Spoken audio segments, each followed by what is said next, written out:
กี่ภพจากกี่ชาติก็บ่ขาดกันหากว่าเคยห่วมฝันนำกันบ่ว่าชาติไหนแม้ไกลถึงเมืองบาดาลก็ยังต้องผ่านพวกบุญหนุนนำดังเท่าพังคีกับนางไอคำเคยได้ห่วมกายมาชาติที่สองต้องนองน้ำตาสิ้นลาจากกันจนกลายเป็นตำนานนองหานบึงอันกว้างใหญ่ชีวิตผู้คนล้มตายเกิดเพศภัยที่บอกขาดฝันเท่าพังคีต้องจบชีวันเพราะหักนางไอเท่าพังคีที่มีหัวใจเฝ้าหักนางไอบอกเคยหายขาดบ่ว่ากี่ภพหรือว่ากี่ชาติก็ขาดกันบ่ได้แต่มาชาตินี้ได้แต่แอบแย้งเจ้ากับหาแดงสมหวังดังใจเพราะคนกับนาคหักกันบ่ได้ขอ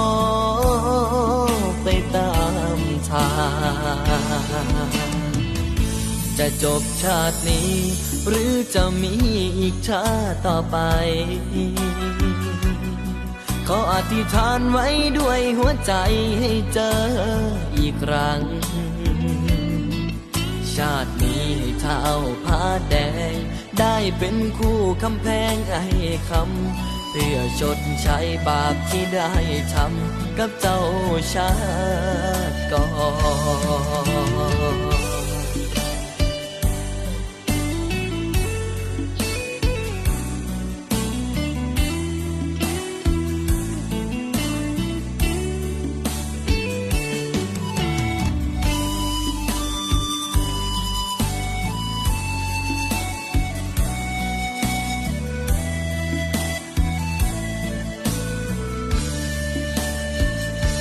เท่าพังคีที่มีหัวใจเฝ้าหักนางไอบอกเคยหายขาดบ่ว่ากี่ภพหรือว่ากี่ชาติก็ขาดกันบ่ได้แต่มาชาตินี้ได้แต่แอบแย้งเจ้ากับหาแดงสมหวังดังใจเพราะคนกับนาคหักกันบ่ได้ขอไปตามทาง